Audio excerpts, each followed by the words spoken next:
Sou Carlos Corrêa. Esse é mais um estudo semanal da lira chinesa, os Analectos de Confúcio, a partir das interpretações do mestre Sin Sun Hock, de Singapura, e um estudo que é feito toda quarta-feira, às 20 horas, né, às 8 da noite, essa live, nesse estudo, ele fica gravado aqui no IGTV da página, e também fica depois, a gente sobe no canal da Lira Chinesa no YouTube, né? Projeto Lira Chinesa lá também, lá e aqui. Então, agradecemos mais uma vez a presença de todos vocês, e agradecemos a presença da Carolina também. E vamos aí. Bom, eu queria também agradecer. Carlos, tá legal o seu novo visual, o Marcelo falou. Bom, eu queria agradecer ao Mestre Valeu. Sim, né, ao professor Sim Sun Hock, aos nossos tradutores, a Lucilena Nobre Souza e ao Qian Qian Lin, e aos grupos do Mestre Sim de Piracicaba e de Jundiaí, que sempre colaboraram com esse nosso projeto dos Analetos. E, bom, a todo mundo que está aí e ao Carlos. Vamos lá, então? Muito bem, vamos lá. Deixa eu só me acertar aqui. Opa. Uhum.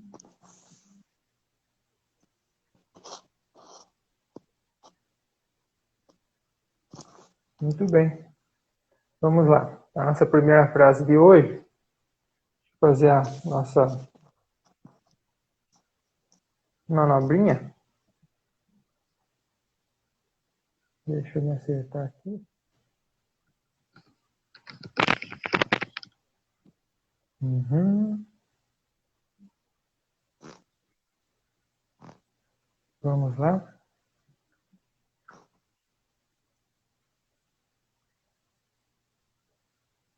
Então vamos lá.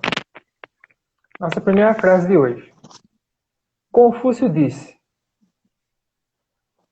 uma vez passei todo o dia pensando, meditando, sem comer nada, e a noite toda pensando, sem ir para a cama. Mas descobri que nada ganhei com isso. Teria sido melhor passar o tempo estudando. Bom, a explicação do Mestre Sim para essa frase é que nessa última parte da frase, né, o Confúcio não está falando de estudar, e sim de colocar em prática as coisas que ele pensa todo dia. É durante a prática que ele teria uma experiência verdadeira, um aprendizado concreto sobre aquilo que ele pensa. Imagine se todo dia uma pessoa não quer comer, não quer dormir, fica só pensando: o que fazer? Como fazer? Como fazer? Vai chegar um momento em que essa pessoa perceberá que não adianta ficar só pensando. Isso não traz benefício algum. Seria melhor ela ir experimentar, degustar, e aí ela iria saber como fazer. Ou seja, um homem santo como Confúcio também passa por esse tipo de processo. Às vezes, nós também ficamos pensando sobre o futuro, sobre o que é que vai ser. Às vezes não conseguimos nem dormir. Quando comemos, continuamos pensando, até que chega um ponto em que podemos decidir: eu tenho que ir fazer. Porque se você só pensa, você não consegue encontrar uma concretização disso que você está pensando. No caso do Confúcio, ele começou a sair e começou a transmitir a educação dele para todos os países por onde ele andava. E então ele começou a conhecer todo o conhecimento que existia ali. e buscou encontrar um princípio de educação para o mundo. Ou seja, não convém ficar simplesmente pensando, sem concretizar nada. Tem gente demais que só pensa e fica só no idealismo. Muitos filósofos também só ficam pensando, mas não colocam esses pensamentos em prática. Eles não viram educadores. Bom, o comentário do mestre sim vai até aí. E eu fiz um pequeno comentário que, bom, aqui, mais uma vez, né, o Confúcio fala sobre, então, a importância do que hoje, né, na academia, nós chamamos de praxis, né, que é o desenvolvimento da teoria junto com o desenvolvimento da prática. Então, esse é o meu comentário. Muito bom. Bom, meu comentário para essa frase, por enquanto, é de que eu destaco aí, o meu destaque, eu dou um destaque para o comentário do mestre Sim, nem para a frase. Meu destaque é aprender é para servir à sociedade. Estaria aí, né, associado ao sentido dessa frase aí. Então, eu vou fazer um outro comentário depois. Então, esse é só né, vamos dizer assim, um aquecimento, vamos dizer assim, para o outro comentário que eu quero fazer mais depois da próxima frase. Então, esse aqui o primeiro assim, que eu quero fazer, assim, né? Destacar essa parte aí do mestre Sim de aprender é para servir a sociedade, nesse sentido dessa frase. Muito bem. Então, vamos para a próxima frase. Tá. Nossa próxima frase, antes de começar ela, só queria fazer um destaque aqui. Epa, não é essa aqui, não.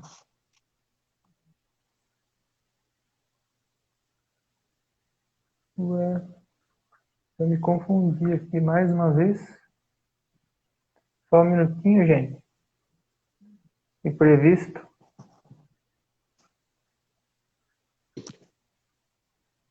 Muito bem, essa daqui.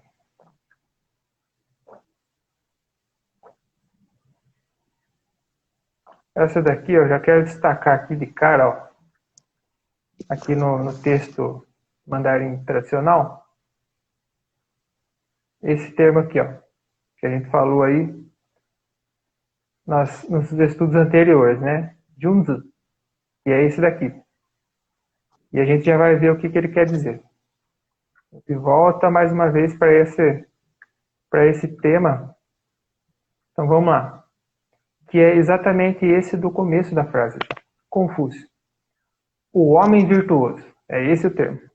O homem virtuoso trabalha em função do caminho e não trabalha em função do sustento. Are e haverá fome. Aprenda e terá a recompensa de um oficial. O homem virtuoso preocupa-se pelo caminho e não se preocupa pela pobreza.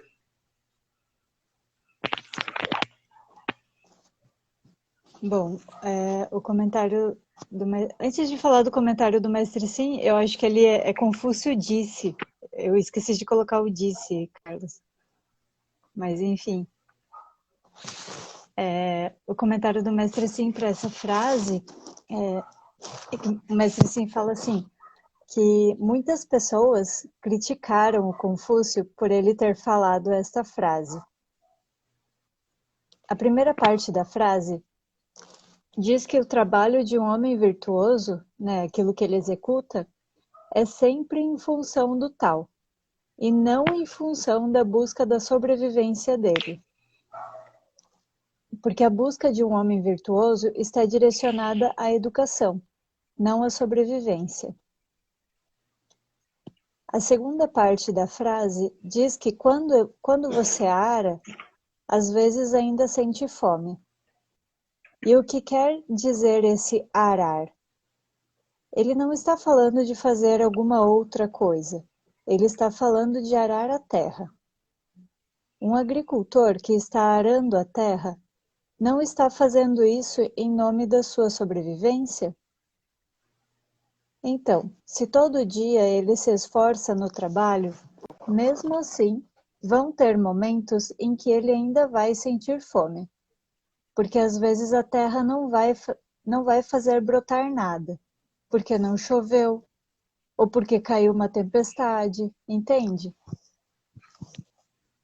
Então, o que o mestre Sim está querendo dizer? Que se você está buscando uma educação ética todo dia, você não está perturbado com a sua sobrevivência. Você não vai passar fome. Mas se você estiver simplesmente arando a terra, poderão ter dias em que você ainda vai passar fome. No Brasil, é muito fácil você perder o emprego em todo tipo de função, mas o professor não perde o emprego, porque não interessa o que aconteça com a sociedade, ela ainda precisará de professores. Ou seja, se você faz educação, nunca vai passar fome. Um agricultor ainda pode passar fome, mesmo se esforçando todo dia. Então, nesta frase, depois ele diz que, depois de aprender, você terá essa recompensa, essa posição. Porque aquilo que Confúcio falava para as pessoas aprenderem era justamente o conhecimento para organizar a sociedade. Então, trate de aprender o verdadeiro conhecimento dos homens santos, porque a sociedade precisa que você ocupe a posição de um oficial para conseguir executar este trabalho. Por isso, uma pessoa virtuosa que aprende o tal dos homens santos... Só um pouquinho, pessoal.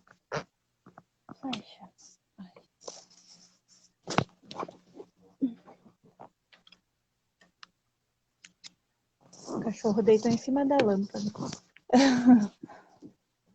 Ok. Deixa eu ver onde é que eu estava. Por isso, uma pessoa virtuosa que aprende o tal dos homens santos deve se dedicar para a educação do tal e não se preocupar com as questões de sobrevivência. Muitas pessoas repreenderam Confúcio por dizer isso. Mas Confúcio não estava falando para todo mundo. Ele estava falando isso para pessoas virtuosas, de verdade. Então, às vezes, de fato, você perde o emprego, mas professor não perde o emprego. Por mais pobre que seja o país, ainda tem professores ali. Só que eles podem não precisar de engenheiros ou de doutores. Não é assim?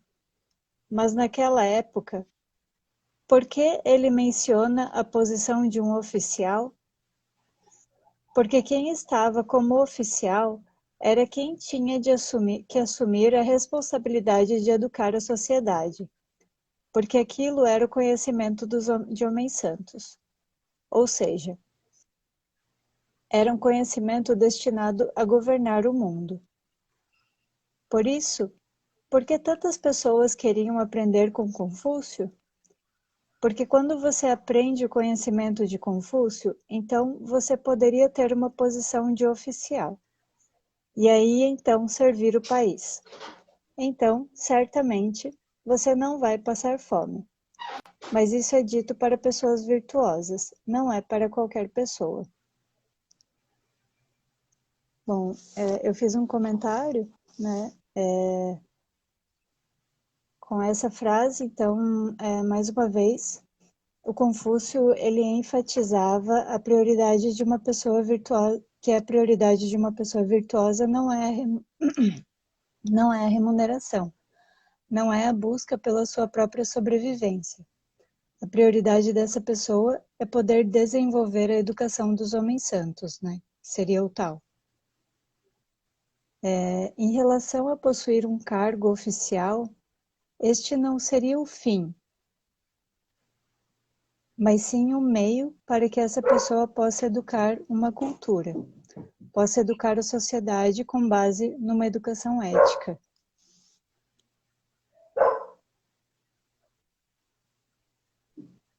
Esse é o meu comentário. Tá travando para mim aqui. É que tá travando bastante para mim aqui. Então demora um pouco para eu entender o que está acontecendo. Mas deu, assim, pessoal, tá travando para vocês também? Ou só para o Carlos que tá travando?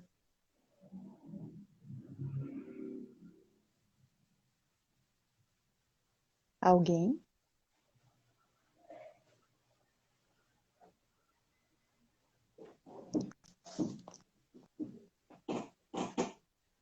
Não sei se tem um delay. Ah, aqui tá normal, o Marcelo respondeu. Muito bem. Tá ok. Bom, Obrigada, pessoal. Bom, você já fez o seu e eu vou fazer o meu. Ponderação. Muito bem. Então, o que eu queria comentar sobre esse trecho do Homem Virtuoso, do Junzi, ou enfim, é assim, um pouco o que a gente. Vocês perguntaram, acho que no estudo passado, a semana passada, se eu não me engano, sobre questão do passado no Confúcio, né, do Ku e do presente, do Jin. O que ele estava preocupado com o que ali, né? Estava fazendo referência ao que, defendendo o que. Então, tentar aqui, opa, hoje tá muito bem. Então, o que eu queria falar um pouquinho é sobre isso daí mesmo, sobre mais ou menos o contexto da época do Confúcio, dos Analetos, né, do como é que qual que é uma das preocupações ali dos analetos ou do pessoal que estava envolvido com aquilo ali de alguma forma, né, na produção daquilo ali, né, na confecção daquele texto ali, na feitura daquele texto ali, que a gente chama de texto, livro, que se transformou num livro depois, e que na época a gente não sabe se era tão conectado tudo ali, né? A gente vê que, por exemplo, a gente pegar um comentário ali da Dinastia Han, por exemplo, a gente vê que na primeira frase dos Analetos, geralmente são acho que umas 3 perguntinhas ali. A gente tem essa organização de hoje. Você pegar os comentários dali, você pega pelos comentários, vamos dizer assim, o primeiro parágrafo daquele trechinho ali, que é uma pergunta também, são várias perguntas ali, né, na primeira frase dos Analetos. A primeira pergunta ali já para ali e já tem um comentário já, sabe? Os comentários já entra ali já, não espera, não é necessariamente todo um textinho, um mini textinho ali junto já, sabe? Então isso daí já é uma coisa para a gente pensar já. Então, né, isso é só um exemplo, só para entrar na conversa aqui. Então, por exemplo, você tem. Eu estava lendo um artigo essa semana exatamente sobre esse tal de homem nobre aí e o homem inferior lá, né, o Shaoran. E esses dois aí, mais ou menos, né? Como é que a gente mexe com isso daí, né?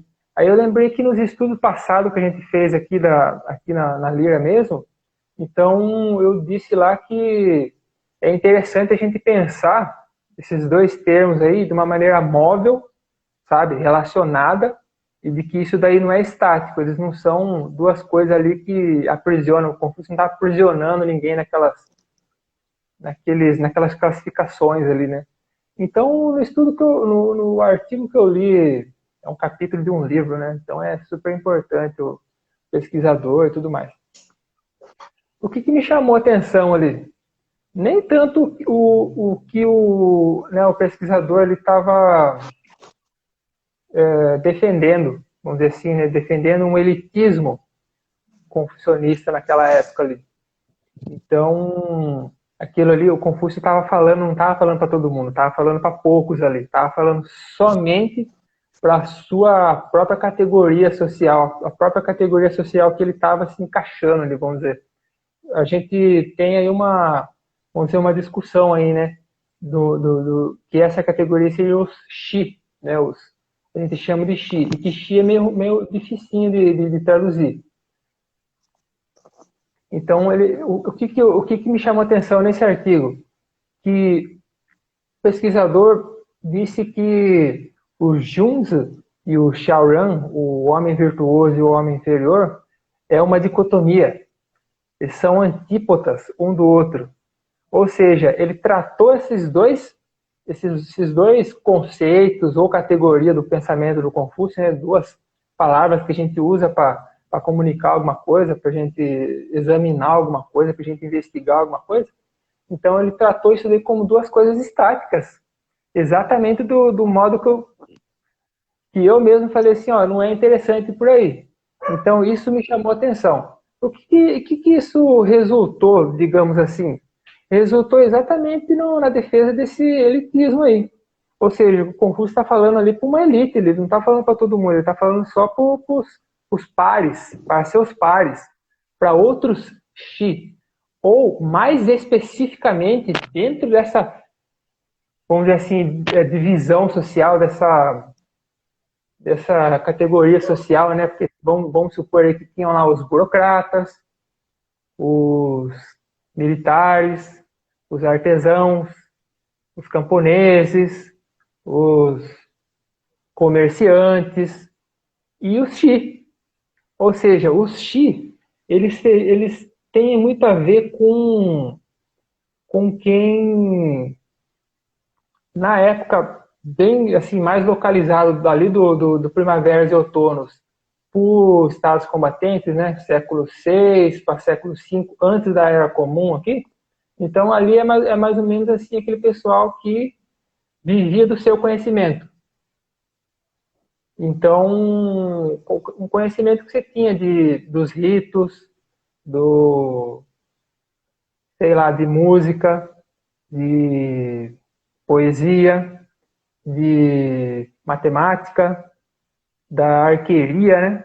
O arco e flecha, da condução de carruagem, ou coisas assim. Então, ele estava falando para esse pessoal aí. Esse que é um ponto que ele devia estar falando para esse pessoal aí. Os analetos seria assim um documento para a gente pensar que o que está sendo representado naquele documento, vamos dizer assim, o que eles estão querendo dizer ali, vamos dizer assim, é um documento com o qual a gente pode pensar assim, olha, eles estão discutindo ali com outro pessoal que está disputando um cargo no governo. Não são só os X, são outros, entende? É o pessoal que vem vamos dizer assim, mais antes deles, assim, aquele pessoal da hereditariedade, aqueles que vão... Opa, travou aqui. Voltou. Tá me ouvindo? Sim, tá normal. É que para mim travou aqui. Então, seria mais ou menos essa disputa aí dos Ru. Aí que está a questão. Vamos dizer assim, o que estaria ali no Analetos, vamos dizer assim, né, dentro de qual tradição, de qual tipo social, vamos dizer assim, né, de qual grupo social, é que eu estou tentando não usar muito. Travou de novo. Opa! Tá me ouvindo? Tá normal. Tá. Então, mais especificamente, ele estaria conversando mais especificamente com esse pessoal aí chamado Ru, né, os Ru. Dentro divisão social, esse tipo social, esse grupo social é mais ou menos que é o Xi no geral, assim. Então esse Ju, ele estava conversando com esse pessoal, porque até onde a gente sabe, o documento mais antigo, a fonte mais antiga, aonde aparece escrito, a coisa mais antiga onde escreveram essa palavra Ru, seria no Analectos. É ali que aparecia. Então o Ru, no sentido ali, de um pessoal que tinha esse tipo de conhecimento aí, que veio de lá, de um maior tempão aí, né, da dinastia Zhou, que dura 800 anos. Antes ainda, lá na dinastia Shang ainda, que é mais antiga, pode pensar aí 10 mil anos para trás, contando, assim, não de agora, de 2 mil anos, assim, contando ali do primeiro ano antes da nossa era, voltando, pode tacar 10 mil para trás aí, tranquilo. Então, é com esse pessoal aí que ele tá discutindo aí, digamos assim, né? Então, aí tem muita coisa aí, tem muita coisa em jogo, vamos dizer assim. Esse pessoal aí que seria, vamos dizer assim, o Confúcio seria uma personalidade, vamos dizer assim, um pensador, alguma coisa assim, um educador, tudo mais, dentro mais ou menos dessa tradição específica, Ru, chamado de Ru depois, então, e depois é que o termo vai ganhando assim mais especificidade, o pessoal vai usando esse termo mais especificamente para aquele grupo ali envolvido ali nos analetos e tudo mais, discípulos do Confúcio mesmo. Então, o que eu estou querendo dizer com isso? Que o que me chamou a atenção no artigo que eu li é tratar esse diálogo do Confúcio com a própria classe dele, vamos dizer assim, né? Agora vou usar um termo mais assim, vocês escutam mais por aí hoje em dia, né? Ele conversando com a própria classe dele. Então, por exemplo, você pega a passagem lá da carne seca. Ele ensina qualquer um, mesmo que seja mesmo que o pagamento seja uma carne seca e tudo mais. Então, aquele trecho lá, por exemplo, não seria um trecho escrito por um camponês, por exemplo, uma pessoa assim, muito humilde, vamos dizer assim. Então, aquele trecho ele seria um trecho escrito por mais um Ju, vamos dizer assim, o pessoal que está mais ou menos ali no meio entre os governantes mais ricos e o pessoal mais pobre, vamos dizer assim. Então, eles estão ali mais ou menos nessa. Não que seja estaticamente nesse meio que eles estão. Eles estavam um pouquinho mais para cá, um pouquinho mais para cá, um pouquinho mais para cá, tudo mais. Então, só que o problema para mim, por exemplo, até aí ok. Só que você pensar nisso, que ele está uma discussão assim de exclusão, aí eu já acho que não, eu acho que a discussão não caminha. Exatamente por pensar esses nomes aí, o Junzi, por exemplo, o homem virtuoso, como uma coisa assim estático, sabe? Tipo, ele apenas é vamos dizer assim, um papel social ali, que é geralmente de um governo, de um cargo público, alguma coisa assim, associado mais ou menos a um tipo social, mas também não somente um ideal ético, por exemplo, da pessoa moralmente elevada, vamos dizer assim. Nenhum nem outro, entende? Não estagnado nenhum, nem estagnado nem de outro. Muito menos o Shaoran, a pessoa inferior aí, entende? Muito porque, para mim, se a gente for na etimologia dessas palavras aí, você vai ver que o Junzi, ele tem ali vamos dizer assim, vamos dizer assim, uma carga de alguém que percebe o movimento das coisas, está captando o movimento das coisas. Opa, deu uma paradinha aqui, eu acho que posso continuar?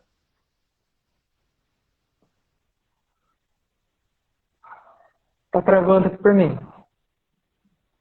Agora ficou um pouquinho em silêncio, mas travar não travou. Tá. Só para Assim, dá umas fechar, travadinhas então, de mas vez em quando interfere. não entendi o que você falou, não, mas beleza, depois acho que na gravação fica legal. Mas é só não cortar os trechos assim. Tá, Carlos, Então, você viu que tem comentário da ECPDV 5501? não, Quer, ainda não quer que eu vi. leia para você? Tá, Só, dê uma só, só, olhada só então. concluir esse raciocínio aqui. Então, o Junzi, tem esse aspecto do movimento, de perceber as coisas em movimento, que eu acho que fica ruim a gente deixar passar isso daí para avançar na discussão. Entende? Esse é o meu desacordo. E o Xiaoran também. O sentido de Xiao ali é a divisão das coisas. Esse daí é o estático. Esse aí que está vivendo aprisionado, vamos dizer assim. Esse que é o problema. Então, esses dois aí, para mim, eles são móveis. Eles não são... É difícil de dar um veredito absoluto assim em relação a esse tema do Confúcio, vamos dizer assim, dito como polêmico, né? Então, se a gente pensar desse jeito estático, essas propostas aí, essa discussão do Analectos e tudo mais, você vai repetir aí o elitismo. Se você botar numa percepção aí de que o negócio muda, e a gente tem informações sobre aquele período que a gente pode afirmar uma coisa ou outra ali, mas aquilo ali está em movimento também. Então é bem complicado, vamos dizer assim,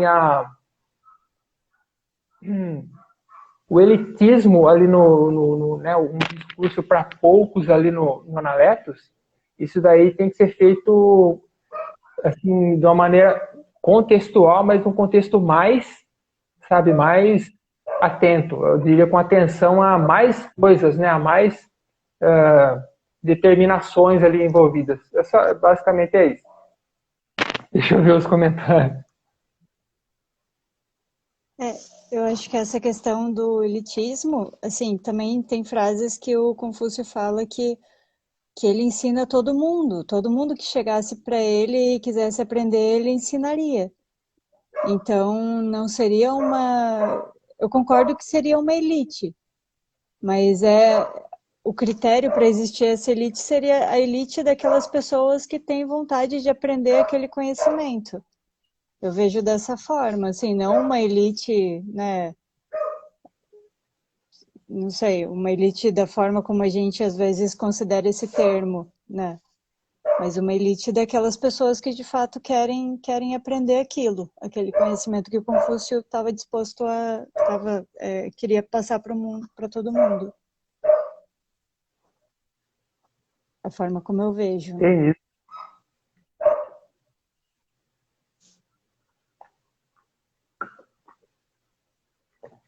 Deixa eu ver aqui os comentários. ECPDV 5501 ficou a dúvida sobre quem eram os antecessores a quem Confúcio se referia, se eram os taoístas ou os sincretistas. Tinha ficado esta dúvida. Entendi. Esses antecessores aí do Confúcio seriam os Zhu. Esses Zhu que eu tentei falar um pouquinho, né? Então eles lá vamos dizer assim, bem de um jeito bem afastado, vamos dizer assim, no tempo, digamos assim. Então eles vão ouvindo, né, com um sentido assim de alguém que se preocupava com vamos dizer assim, dentro do dinastia Shang ali, por exemplo, com a questão dos rituais. A questão dos rituais ou dos ritos é assim é central. É central. É esse aí que são os antecessores. Esse pessoal aí, antecessores do Confúcio aí, preocupados com os ritos. Ou seja, então eles estão envolvidos em tudo que envolve os ritos. Dança, música. Então eles vão virar os profissionais dos ritos, vamos dizer assim. Então, entrando como cargo no governo, eles vão virar profissional nessa parada. Eles vão ser pagos para fazer isso. Se eles, enquanto eles saem do governo, vai avançando a dinastia Zhou, eles vão saindo desses cargos públicos, eles vão decaindo, vamos dizer assim, de alguma forma, Esse é o termo que o pessoal usa, não sei se dá para concordar super com isso daí. Então eles vão ser os professores, tanto oficial do Estado como privado. Então é esse pessoal aí que o Confúcio o que estaria em jogo ali no Analetos é a defesa desse pessoal aí, entende? É esse aí que é o antecessor do Confúcio. Então, o pessoal envolvido com o rito, então envolvido com os temas que a gente chama hoje de história, poesia, música, astronomia e astrologia. A gente não vê uma divisão aí. O arco e flecha é matemática. Então, daí é que, a partir dessa relação estatal, oficial e tudo mais, aí que você vai ter, e também privada, aí que você vai ter outro termo para esse pessoal aí mais específico, que é Xi. Mas não o Xi da categoria social deles, tudo. É outro Xi aí, que é o Xi da... A gente traduz por professor, os mestres, os professores, aqueles que ensinam esses conhecimentos que eles têm em várias áreas. Então, é esse pessoal aí que, pelo que o pessoal, né, pelo que os acadêmicos estudam, é com esse pessoal aí que o Confúcio está dialogando e é vamos dizer assim, é esse extrato social, esse grupo social a qual ele supostamente pertence, é esse aí que ele está defendendo, esse pessoal aí que ele está... Enfim, aqui o Shan e o Xia. Pois é, a gente mexeu um pouquinho com isso daí em outro estudo, né? Aqui outro comentário. Talvez sejam seus discípulos estudantes. Seus, seus ensinamentos, de certa forma, não seriam para todos. Talvez para uma elite que pudesse estudá-lo. Então, esse é que é o ponto, esse é que é o ponto que eu estou querendo discutir, vamos dizer assim. Aqui o Shan Taiji BR diz: sua imagem, Carlos, está embaçado, mas a tua voz está ok. Ah, beleza. Feedback pra gente aí. Muito bom. Então, essa questão aí que para mim pegou. Talvez para uma elite que pudesse estudá-lo. Aí que está o X da questão. Entende? Porque para mim, do meu, assim, até onde eu vi isso daí, a questão mais forte no Analetos não seria nem essa questão. Seria a questão de manter essa tradução dos Ru. Por isso que depois eles vão, se eles levam tão a cabo isso daí com tanta vontade, com tanta seriedade isso daí, é daí que lá na frente que vão chamar eles de não de Ru mais, vão chamar eles de Ruja, né, os Ruja, ou a escola dos letrados, a escola dos eruditos. Então o termo mais ou menos que traduz aí os Ru aí, os eruditos, né, os letrados e tudo mais, né, que seria uma subdivisão dentro dessa categoria maior, dentro desse grupo maior aí, Xi. O pessoal assim mais... Aí você tem um termo aí mais geral aí, com o pessoal aí que tinha todo tipo de habilidade que é útil para o pessoal aí, né, de alguma forma, né? Acho que é mais ou menos isso que eu queria passar, porque eu falo sempre que Xi, nessa categoria maior, assim, de Xi mais abrangente, aí não tá só os confucionistas, aí estão também os taoístas, os boístas, os vegistas, e por aí vai, sabe? Então os Ru seriam um pessoal bem específico aí. E outra coisa, outra marca, vamos dizer assim, dos Ru, do que o Confúcio estava defendendo, vamos dizer assim, o que estava em jogo para ele ali, a defesa daquilo ali, parece que é um negócio mais central do que a educação pela educação, do que falar que a educação é importante, blá blá blá. Mas esse pessoal do Ju aí é o pessoal associado, vamos dizer assim, com essa marca tradicional dali já tinha dado tipo um milênio já até ali, já vai vendo, mais ou menos isso. Então com essa marca aí do saber e da educação. Então essa talvez seja aí o que ele estava, o que estaria mais assim forte nas análises. Não temos mais comentários?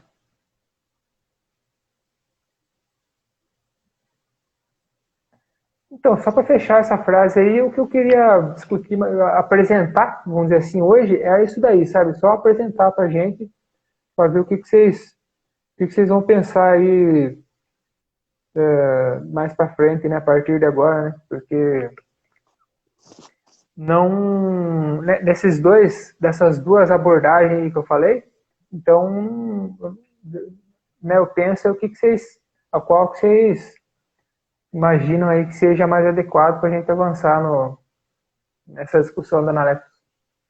Basicamente é isso. Acho que dá tempo da última frase, né?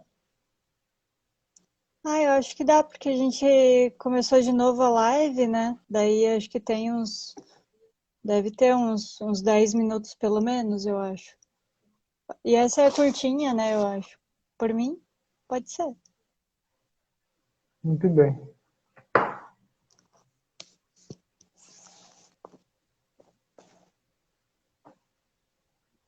Então vamos lá, gente.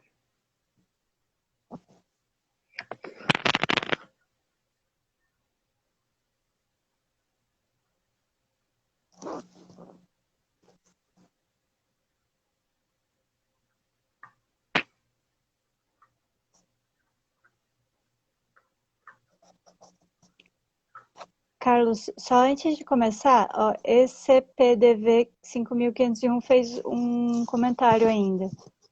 Mas ele tem um termo ali em chinês. Se Deixa eu quiser só ver. ler. Ah, sim. O Junzi também foi traduzido como filho do governante. Pois é, esse PDV. Filho do governante seria a tradução literal. O pessoal entende que essa daí seria a tradução literal do Junzi. Porque daí, como não tem gênero, então a gente pode traduzir por filha do governante, ou filha da governanta também, né? Assim, governanta, assim, forçando um pouco a barra, mas assim, filha ou filho de algum governante, ou herdeiro do governante, sim. Pois é. Então, a questão da hereditariedade e do que o pessoal chama, assim, o termo que se usa aí, né, meritocracia, então aí o Confúcio estaria dentro dessa defesa do que aí a gente está chamando de meritocracia. Mas assim, meritocracia, nesse sentido aí, eu acho que não tem nada a ver ou muito pouco a ver com essa meritocracia que circula por aí, assim, que pelo Brasil de hoje, tá? Só dar essa ressalva aí, que senão o pessoal pode confundir. Mas talvez a briga esteja por aí, não? Vamos lá, então. O mestre disse: estudar 3 anos e não ambicionar remuneração em grãos, isso é muito difícil. Bom, a interpretação, o comentário do mestre Sim para essa frase do Confúcio é que quando Confúcio falava de aprender, naquela época, ele se referia ao aprendizado dos conhecimentos de homens santos. Precisa lembrar disso, então, que toda vez que se fala em aprender no Analetos, é em relação a esse tipo de conhecimento. E quando você obtém conhecimento de homens santos, as pessoas vão convidar você para assumir a posição de um oficial, entende? Então, aqui nessa frase, o que o Confúcio quer dizer? É muito difícil encontrar uma pessoa que já tem conhecimento, que já passou 3 anos aprendendo e que não está ambicionando se tornar um oficial. Esse tipo de caráter é muito difícil de encontrar, porque a maior parte das pessoas que aprendem já quer uma posição de oficial. Porém, aprender não é para se tornar um oficial. Aprender é para servir a sociedade. Mas muita gente quer aprender para já ter logo uma posição de oficial. Por isso Confúcio disse: é muito difícil encontrar uma pessoa que aprende por 3 anos e ainda não pensa em ter uma posição de oficial, porque essa pessoa não veio aprender para se tornar um oficial. Então, quando Confúcio ensinava os seus discípulos, ele falava que depois que você aprender, você vai se tornar um oficial, mas para servir a sociedade. Se você for um oficial, ainda deve continuar aprendendo, porque você precisa elevar a si mesmo. Isso é um conhecimento de homem. E por que grãos? Né? Por que ele fala de grãos? Porque o salário naquela época era pago em grãos, não era dinheiro. Bom, o meu comentário sobre essa frase, explicação do mestre, sim. De fato, há pessoas que escolhem o seu trabalho com base na remuneração que vão ganhar, e não, ou com base na posição que aquele trabalho vai fornecer para essa pessoa. E não com base no quanto isso poderá contribuir para a melhoria da sociedade. Há pessoas que, embora tenham estudado, não ambicionam uma posição de destaque dentro da sociedade, porque a busca principal dessa pessoa está em servir a sociedade. Assim, obter um cargo de alta posição não seria a causa da sua busca, mas sim uma consequência. O meu comentário vai até aqui. Muito bem. Bom, essa frase aí, ó, gente, não vou me demorar nessa frase, mas só para vocês mostrar aqui um pouquinho para vocês. Ó, número 3, e o aprender aqui, ó, o I aqui, das mudanças. Então, esse número 3 aqui, gente, ele não, eu imagino que ele não esteja aqui à toa. Por que 3 anos e não 2 anos, ou 8 anos, ou 4 anos, entende? Esses 3 anos aqui, ó, você pode perceber, ó, esses 3 risquinhos aqui, ó, vou fazer uma pergunta, vou ficar como pergunta. Será que isso tem alguma coisa a ver com algum trigrama do Idim? Minha pergunta, tá? É só uma pergunta. Então, para vocês refletirem aí. Quem quiser responder, à vontade, ou outro dia, outra hora, tá, gente? Então, acho que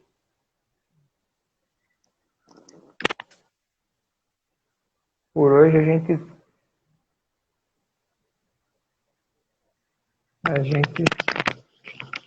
ficamos por aí pelas frases, né? Então, é isso. Né, por isso que eu quis destacar o comentário do mestre Sim, né, sobre aprender é para servir à sociedade. Então, o que eu queria destacar é o aprendizado, o estudo, o shui aí, que eu mesmo traduzi no meu trabalhinho lá, traduzi por investigação. Então, o shui no Confúcio é uma ideia assim super importante. Ou seja, na minha reles interpretação, o shui ali no Confúcio tem a ver com aquele estudo assim que você faz com critério. Então você vai ver o que foi feito antes, você vai ver com cuidado aquilo ali, entende? Para não pegar tudo assim sem critério. Então você vai examinar a tradição ali, vendo o que ela pode ser de benefício para a gente. Basicamente é isso.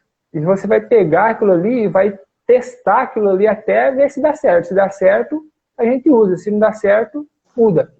Então o sentido do shui aí é esse daí. Então por isso que se falar só que tá estudando, e o estudo é tipo ficar pensando só e não fazer nada. Então esse não é o sentido do shui, sabe? Então o shui tem a ver aí com que eu acho que a Carol falou no começo lá sobre praxis. Ficou tudo meio travado para mim, mas vocês entendem? Porque se no shui aí tem esse sentido de não separação de teoria e prática, alguma coisa que a gente entende assim, então por que a gente vai entender o homem virtuoso e o homem, sei lá, inferior de uma maneira separada também, como teoria e prática? Vocês entendem? Aí, para mim, é uma incoerência isso daí. Então, o que vocês acham? Só essa é a minha palavra de hoje, só para terminar aí, porque já dei minha ideia. Temos comentários? Sim, aqui, Carlos. Imagino que esse 3 pode sim ter relação com o I Ching, trazendo o conteúdo contido de, de trigramas: céu, homem, terra. Será? Pois é, né? Quem falou? Gil Chan Taiji. Pois é, Gil. É uma questão aí que a gente pode levantar aí, né? Pra gente pensar junto aí, né? Digamos assim, né? Porque... Ótimo, fechar uma pergunta. Muito bom. Maravilha. E a gente fica por aqui hoje, acho, né? Acho que tá de bom tamanho. Tá bom. Obrigada, pessoal. Se você não tiver mais nenhum comentário, Carolina? Sim. É que eu acho que eu não sei como é que tá o nosso tempo agora também, né? São 21h04 aqui. Ah, sim. A gente tá com Então, 54 minutos. Então, acho que tá bom, né? Maravilha. Obrigado, Boa noite, gente. pessoal. Valeu aí pela a presença de vocês aí, a interação. Sempre sensacional, hein? Legal, super. Vamos ver o que a gente Valeu. tem para semana que vem. Valeu, gente. Até mais, hein?